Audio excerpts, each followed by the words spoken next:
زندگی بندگی بنا جاتی ہے، صحبت اللہ والوں کی اپنا رنگ دکھا جاتی ہے، صحبت اللہ والوں کی، صحبت اللہ والوں کی۔ اللہ تعالیٰ کے سامنے بندے کی شکلیں صورتیں نہیں ہوں گی، بلکہ ان کے اعمال کہ انہوں نے کیسی زندگی گزاری۔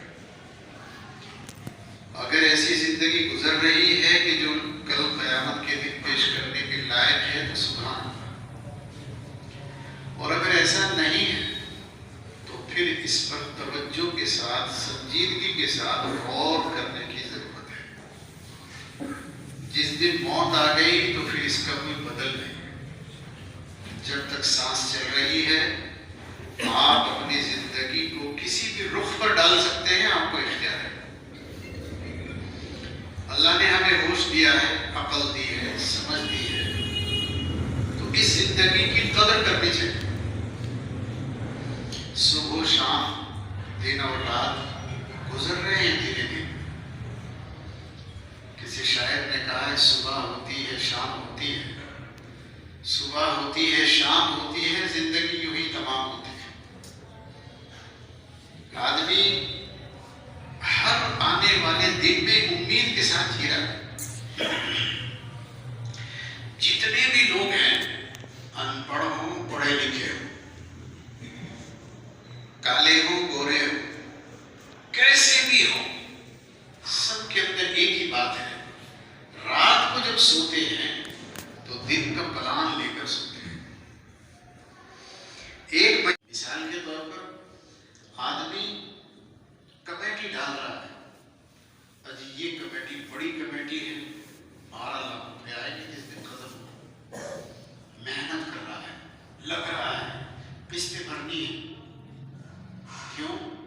اجی جس دن 12 لاکھ روپے آگے پلاٹ خریدوں گا، پھر مکان بناؤں گا، پھر اس میں رہوں گا، بس ایک پلان پر چل رہا ہے۔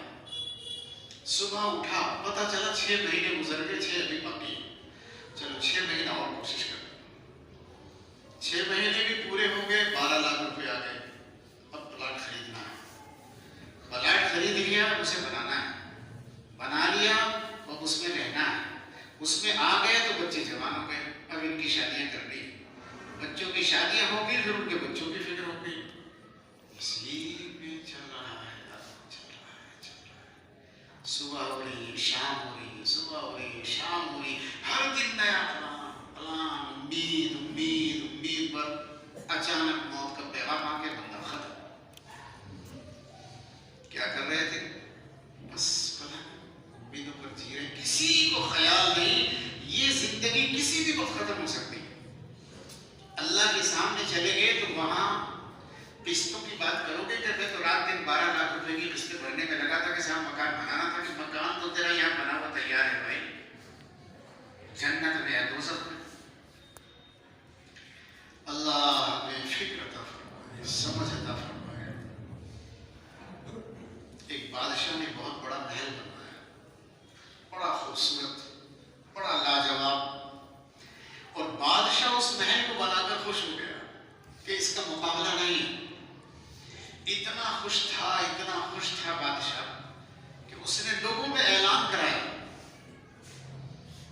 کہ لوگ آئیں دیکھنے کے لیے، اور اس محل میں کمی بتائے کیا ہے۔ بڑے بڑے انجینئروں نے اسے ڈیزائن کیا تھا، بڑے بڑے مستریوں نے اسے تراشا تھا، بڑے بڑے پتھر تراشے گئے تھے۔ تو لوگ آنے لگے، صبح شام جو بھی آتا تھا تعریف کرتا تھا، واہ کیا بات ہے، بڑا کمال کا ہے، بڑا کمال کا ہے، بڑا کمال کا محل۔ ارے صاحب جواب نہیں ہے۔ روزانہ بادشاہ شام کو اپنے کاریگروں سے رپورٹ لیتا تھا، کیا ہوا آج، کسی نے کچھ بتایا؟ تو کارندے کہتے تھے صاحب جتنے بھی لوگ آتے ہیں تعریف ہی تعریف کرتے ہیں کہ آپ نے ایسی لاجواب عمارت بنائی کہ اس کا مقابلہ نہیں۔ بادشاہ بہت خوش ہوتا تھا۔ کئی دن گزر گئے، اچانک ایک دن بڈھا 62 آدمی آیا، غریب سا آدمی، بکھرے ہوئے بال، میں نے کچہری میں پڑے، وہ بھی محل دیکھنا آیا۔ محل اس نے دیکھا اور دیکھ کر آہیں بھرنے لگا،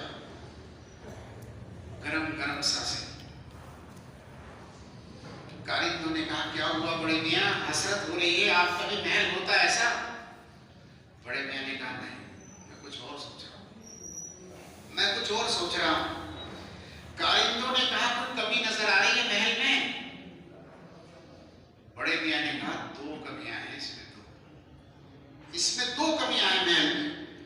بس کارندوں کے کان کھڑے ہو گئے، کہنے لگے بھائی اب تک نہیں ملا تھا کوئی، اب ملا ہے یہ بڑے میاں کہ اس میں کمی ہے، اس سے پوچھو کیا بات ہے۔ بڑے میاں سے کہا بڑے میاں بتاؤ، اب تک تو کوئی ملا نہیں، سارے ہی کہہ رہے کہ تاج محل بہت اچھا ہے۔ جب کمی بتانے والا ملا تو کارندوں نے کہا بتاؤ۔ بڑے میاں بڑے ہوشیار تھے، کہنے لگے نہیں ایسے تو نہیں بتاؤں گا۔ پھر کیسے بتاؤ گے؟ کہ جس نے بنوایا ہے اس کے منہ پہ بات کروں گا، بادشاہ کے منہ پہ بات کروں گا، وہاں لے کر چلو۔ بادشاہ کے پاس لے کر آئے، آمنے سامنے کھڑے ہو گئے۔ بادشاہ نے کہا صاحب بہت پیسہ خرچ ہوا ہے، ساری دولت خزانہ میں نے لگا دیا، خزانہ خالی کر دیا، آپ نے اتنا شاندار محل بنایا، آپ کمی بتا رہے ہیں کہ صاحب دو کمیاں ہیں جو کسی نے نوٹس نہیں کی، میں نے کر لی، مجھے معلوم ہے۔ بادشاہ نے کہا بتائیے کیا کمی ہے؟ تو بڑے میاں نے کہا اس محل میں بہت بڑی کمی۔ بادشاہ نے کہا بتاؤ تو صحیح کیا کمی ہے؟ ابھی سب انجینئر زندہ ہیں، سارے مستری زندہ ہیں، کوئی دقت نہیں، میں ٹھیک کرا دوں گا۔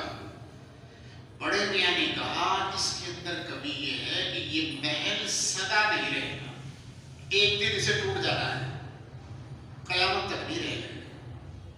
بادشاہ نے کہا یہ بات تو ہے، سدا تو نہیں رہنا ہے، کہ جب سدا نہیں رہنا ہے تو راضی کیوں ہو رہے؟ 10 سال 20 سال 50 سال 100 سال 200 سال کب تک کھڑا ہو گیا؟ بادشاہ نے کہا اچھا چلو دوسری کمی بتاؤ۔ بڑے میاں نے کہا دوسری کمی یہ کہ آپ کو بھی اس میں سدا نہیں رہنا ہے، 4 دن کی چاندنی پھر اندھیری رات ہے، آنکھ بند ہو گئی، قصہ تمام ہو گیا، کوئی اور قبضہ کرے گا اس کے اوپر۔ یہ دنیا تو مرغی خانہ ہے، مرغی آ رہی جا رہی آ رہی جا رہی، کٹ رہی، روزانہ ذبح ہو جاتی ہے، شام کو نہیں آ جاتی ہے۔ بتانا یہ ہے کہ مرنا ہے، جانا ہے، اور کوئی تیاری نہیں۔ ہم تو اپنی قسطیں بنانے میں، دکان سنوارنے میں، مکان بنانے میں، گاڑیاں خریدنے میں لگے ہوئے، حالانکہ مرنا ہے اور جانا ہے۔ بازار میں، گھر میں، رشتہ داروں میں، دوستوں میں ایک بندہ بھی ایسا نہیں جو آپ کو فکر دلانے والا ہو، متوجہ کرنے والا ہو، احساس دلانے والا ہو۔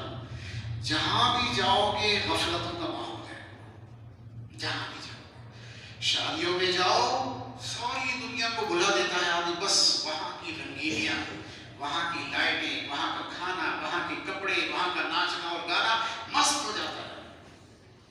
گھر آیا بچے ایک ادھر سے چڑھ رہا ہے ایک ادھر سے اتر رہا ہے، گھر والی بہنیں اور بیٹے اور بیوی، بس وہ اتنا دماغ گھماتے اسے پتہ ہی نہیں کہ میں انسان ہوں، مجھے مرنا ہے، مجھے جانا ہے، خدا سے نہیں ملنا ہے۔ اور رہی صحیح کمر جو ہے وہ موبائل نے تو بدی، تنہا ہوتے ہیں تو موبائل کہتا ہے میں مجھے دیکھو۔ اتنی غفلتوں کے ساتھ زندگیاں جو گزر رہی ہیں، کیا کوئی ہے انہیں بتانے والا یہ بات کہ خدا سے ڈرو، خدا کو بھی یاد کرو، نماز بھی پڑھا کرو، تسبیح بھی پڑھا کرو، حلال روزی کمایا کرو، زندگی کی ایک سانس کی اللہ کو حساب دینا ہے، کوئی بتانے والا نہیں ہے۔ نتیجہ یہ ہے 60 سال 70 سال 80 سال کی عمر ہو گئی، مرنے کو تیار نہیں ہے، وہ تو اس امید پہ بیٹھا ہے کہ تو میں جیوں گا کہ 100 سال، ذرہ برابر اس سے تیاری نہیں۔ تیاری کسے کہتے ہیں؟ رسول اللہ صلی اللہ علیہ وسلم سے بڑا آدمی دنیا میں پیدا نہیں ہوا، ان کی عمر ہوئی 63 سال۔ اللہ تعالیٰ نے مرنے سے کچھ دن پہلے قرآن کریم کی ایک سورت نازل فرمائی، اذا جاء نصر اللہ والفتح ورأیت الناس يدخلون فی دین اللہ افواجا فسبح بحمد ربک واستغفر انہ کان توابا۔ جس کا مطلب یہ ہے کہ اے نبی مکہ تو فتح ہو گیا ہے، اب آپ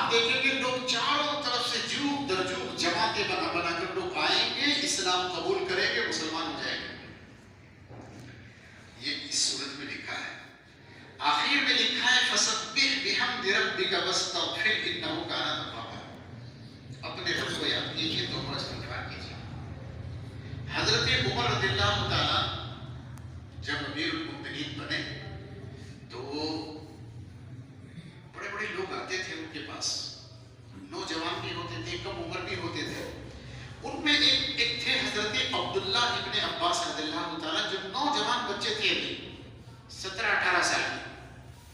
جب وہ آتے تھے مجلس میں تو حضرت عمر جیسا بڑا آدمی، اور وہاں اتنے بڑے بڑے لوگ، حضرت عثمان، حضرت علی، حضرت عباس، ان کے ابا، بچے کے ابا، بڑے بڑے لوگ، ابو ہریرہ، ایسے لوگ بیٹھے ہوتے تھے۔ لیکن حضرت عمر کہتے تھے بیٹے آپ ادھر آ جاؤ، اوپر بیٹھو، پاس آ کر بٹھاتے تھے۔ تو لوگوں کو جلن ہو گئی، پریشان ہو گئے کہ اس بچے کو اتنی ویلیو دیتے ہیں، اس بچے کو ہمارے سامنے اتنی عزت دیتے ہیں۔ تو لوگوں نے کہا کہ یہ کیا بات ہے، بڑے بڑے لوگ بیٹھے، آپ انہیں تو کہتے نہیں سراہنے بیٹھ جاؤ، اسے کہہ رہے بچے کو یہاں بیٹھو۔ حضرت عمر نے کہا چلو آج امتحان ہو جائے، میں کیوں عزت دیتا ہوں اسے۔ تو حضرت عمر رضی اللہ تعالیٰ نے کہا کہ یہ ایک سورت ہے اذا جاء نصر اللہ والفتح، اس سورت کو پڑھ کر بتاؤ اس میں اللہ نے کیا بیان کیا۔ صحابہ کہنے لگے جی اس میں یہ بیان ہوا ہے کہ اللہ یہ فرما رہے ہیں مکہ فتح ہو گیا ہے، خوش ہو جاؤ، بہت لوگ ایمان لائیں گے، ورائیت الناس یدخلون فی دین اللہ افواجا، افواج فوج کی جمع ہے، بہت سارے لوگ فوجیں کی فوجیں اسلام لے آئیں گے، مسلمان ہو جائیں گے۔ تو بڑی خوشی کی بات ہے، اس میں اسلام پھیلے گا، پوری دنیا میں لوگ مسلمان ہو جائیں گے، یہ ہے صورت میں۔ حضرت عمر نے اس بچے سے کہا بیٹے تم بتاؤ۔ تو اس بچے نے جو بات بتائی وہ آپ کو سنانی ہے۔ اس بچے نے کہا یہ نہیں ہے اس میں بیان کہ تم سمجھ رہے ہو۔ کہا کیا بیان ہے؟ اس میں بیان یہ ہے آخر میں فسبح بحمد ربک واستغفر انہ کان توابا، جس کا مطلب یہ ہے کہ اللہ تعالیٰ اپنے نبی سے کہہ رہے ہیں کہ جس کام کے لیے میں نے تمہیں بھیجا تھا وہ ہو گیا، اب تو مرنے کی تیاری کرو، مصلی بچھا لو، مصلی پہ بیٹھ جاؤ، توبہ استغفار نماز روزہ، توبہ استغفار نماز روزہ، کچھ نہیں کرنا ہے، سب چھوڑ دو، سب چھوڑو، سب بند کر دو۔ مرنے کی خبر دی ہے اللہ تعالیٰ نے، مرنے کی تیاری کرو، مصلی پر بیٹھ جاؤ، اللہ نہ کرو بس رات دن اللہ اللہ میں رہو، کام ختم ہو گیا۔ میں آپ سے یہ عرض کر رہا تھا بڑھاپا عمر کا زیادہ ہونا یہ سکھاتا ہے اگر آپ صحیح ہیں، اللہ کی طرف رخ ہے، بندے کا مزاج طبیعت ٹھیک ہے، اللہ کی فکر ہے، اللہ سے ڈر ہے، خوف ہے، بڑھاپا آ گیا اب تو مسجد کے سوا اور کیا کام ہے، لیکن ابھی بھی نوٹوں کی گنتی میں لگے، ابھی بھی صبح دکان شام دکان، اجی کھانے کے لیے نہیں، کھانے کے لیے نہیں، رات دن جن کے پاس کھانے کے لیے ہے وہ بھی لگے پڑے ہیں، انہیں تو یہ پتا ہے کہ جب تک زندہ رہنا ہے کمانا ہے۔ حدیث میں لکھا ہے اللہ تعالیٰ جب کسی بندے سے پیار کرتا ہے عمر گزرنے کے بعد بڑھاپے میں اپنی طرف متوجہ کرنا ہے، میرے بندے ادھر، بس اسے پھر چیزوں میں لذت نہیں رہتی، دکانوں میں، مکانوں میں، گاڑیوں میں لذت ختم ہو جاتی ہے، مزہ ختم ہو جاتا ہے، اس کا مزہ تو سارا پھر یاد الہی ہے، زندہ رہنے کے لیے کھانا ہے اور اللہ کو یاد کرنا ہے اور نماز پڑھنا ہے۔ یہ جب آدمی کا رخ صحیح، یہ اچانک نہیں ہوتا ہے، یہ پہلے سے بنتی ہے ترتیب، جوانی سے ترتیب بنے گی تو بڑھاپے میں مسجد میں آ جاؤ گے، بڑھاپے میں مصلی پر رہو گے، گھر میں بھی مصلی بچھاؤ گے، وہاں بھی نماز پڑھو گے، یہاں بھی نماز پڑھو گے، وہاں بھی تسبیح، یہاں بھی تسبیح، وہاں بھی قرآن، یہاں بھی قرآن، یہاں تک کہ شادیوں میں جاؤ گے تو بھی آپ کی تسبیح چل رہی ہوگی، کیونکہ آپ کو پتا ہے کہ مجھے جانا ہے۔